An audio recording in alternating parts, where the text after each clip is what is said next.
Singapore कंपनियों के पास तकनीकी है लेकिन बाजार नहीं है और साथ ही सेमीकंडक्टर निर्माण के लिए पानी, बिजली, जमीन, श्रम आदि जितनी बड़ी मात्रा में चाहिए वहां इसका अभाव है। वहां श्रम भी काफी महंगा है। इस वजह से सिंगापुर इस उद्योग में दक्षिण कोरिया और मलेशिया से पिछड़ने लगा है। भारत में प्लांट लगाकर सिंगापुर की कंपनियां चीनी व ताइवानी कंपनियों का मुकाबला कर सकती हैं। आने वाले समय में उस देश की धाक होगी जिसके पास सेमीकंडक्टर की ताकत होगी। ऐसे में गुरुवार को भारत और सिंगापुर के बीच सेमीकंडक्टर के क्षेत्र में इकोसिस्टम बनाने के लिए किया गया समझौता दोनों देशों को एक बड़ी बढ़त देने की क्षमता रखता है। मोटे तौर पर यह समझौता सेमीकंडक्टर निर्माण में जुटी सिंगापुर की कंपनियों की पूंजी व प्रौद्योगिकी को भारतीय टैलेंट व इंफ्रास्ट्रक्चर के बीच संपर्क पुल का काम करेगा। पीएम नरेंद्र मोदी और पीएम लॉरेंस वोंग के समक्ष गुरुवार को इस बारे में 26 अगस्त 2024 को आईटी व इलेक्ट्रॉनिक्स मंत्री अश्विनी वैष्णव और सिंगापुर के व्यापार व उद्योग मंत्री गन किम योंग के बीच किए गए समझौते का आदान प्रदान किया गया। समझौता सिंगापुर की कंपनियों को भारत में सेमीकंडक्टर निर्माण के विभिन्न क्षेत्रों में उतरने के लिए जरूरी मदद व सुविधाएं प्रदान करेगा। माना जा रहा है कि इस तरह का एक और समझौता जल्द ही भारत व ताइवान के बीच होने वाली है। भारत पहले ही सेमीकंडक्टर निर्माण में एक बड़ी शक्ति बनने की अपनी इच्छा जता चुका है। पिछले एक वर्ष के भीतर 5 सेमीकंडक्टर प्लांट की मंजूरी दी गई है। भारत में इलेक्ट्रिक वाहनों, घरेलू उपकरणों आदि की बढ़ती हुई मांग को देखकर माना जाता है कि यहां चिप्स, सेमीकंडक्टर की मांग काफी ज्यादा होगी।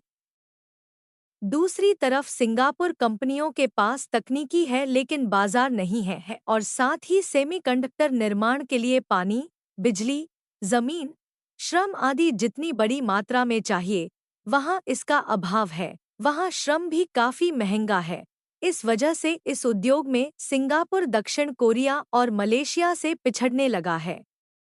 ऐसे में सिंगापुर की कंपनियां भारत में प्लांट लगाकर न सिर्फ यहां की घरेलू मांग को पूरा कर सकती हैं, बल्कि वैश्विक स्तर पर भी चीनी व ताइवानी कंपनियों का मुकाबला कर सकती हैं।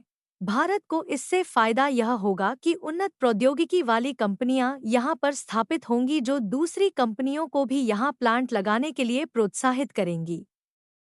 भारतीय युवाओं के समक्ष रोजगार के नए अवसर खुलेंगे। समझौते के मुताबिक दोनों देशों की सरकारें एक दूसरे के लिए नीतिगत फैसला करेंगी ताकि इकोसिस्टम स्थापित करने का काम शीघ्रता से हो सके। पीएम मोदी ने सिंगापुर में एक सेमीकंडक्टर मैन्युफैक्चरिंग केंद्र का दौरा भी किया और वहां की कंपनियों को अगले हफ्ते नोएडा में आयोजित होने वाले सेमीकंडक्टर सेमिनार में हिस्सा लेने के लिए आमंत्रित भी किया। अब चलते हैं दूसरे खबर की तरफ। पाकिस्तान की हिमाकत, जूनागढ़ को बताया अपना हिस्सा, बोला भारत ने किया अवैध कब्जा। राजनीतिक और कूटनीतिक मंचों पर जूनागढ़ के मुद्दों को उठाता रहा है। वह इसका शांतिपूर्ण समाधान चाहता है। उन्होंने आगे कहा कि पाकिस्तान जूनागढ़ मुद्दे को भी जम्मू कश्मीर की तरह अधूरा एजेंडा मानता है। दुनिया भर में आतंकवाद को बढ़ावा देने के लिए कुख्यात पाकिस्तान ने गुजरात में स्थित जूनागढ़ को लेकर नई हिमाकत की है। उसने जूनागढ़ को पाकिस्तान का हिस्सा बताते हुए कहा है कि भारत ने उस पर अवैध रूप से कब्जा कर रखा है। जियो टीवी के अनुसार पाकिस्तानी विदेश मंत्रालय की प्रवक्ता मुमताज जहरा बलूच ने जूनागढ़ को लेकर यह बयान दिया है। मुमताज जहरा ने प्रेस कॉन्फ्रेंस में कहा कि जूनागढ़ के संबंध में पाकिस्तान का नीतिगत बयान हमेशा से ही साफ रहा है। उन्होंने कहा, जूनागढ़ को पाकिस्तान में मिला लिया गया था।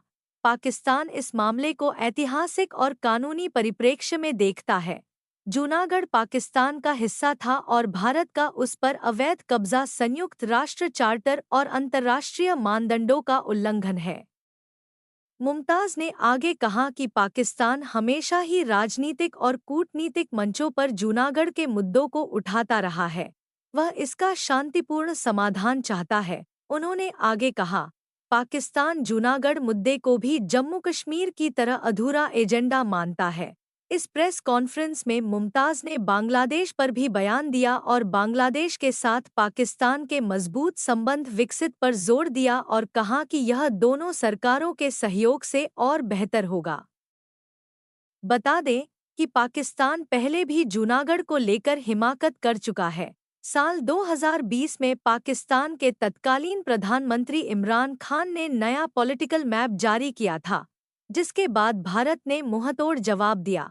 पाकिस्तान ने जहां जम्मू कश्मीर और लद्दाख के क्षेत्र को अपना बताया था तो जूनागढ़ को भी शामिल कर लिया था।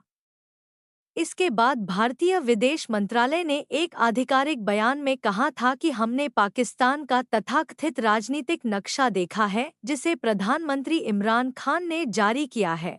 यह राजनीतिक मूर्खता की एक कवायद है जिसमें भारतीय राज्य गुजरात और हमारे केंद्र शासित प्रदेशों जम्मू और कश्मीर और लद्दाख के क्षेत्रों पर अपुष्ट दावे किए गए हैं।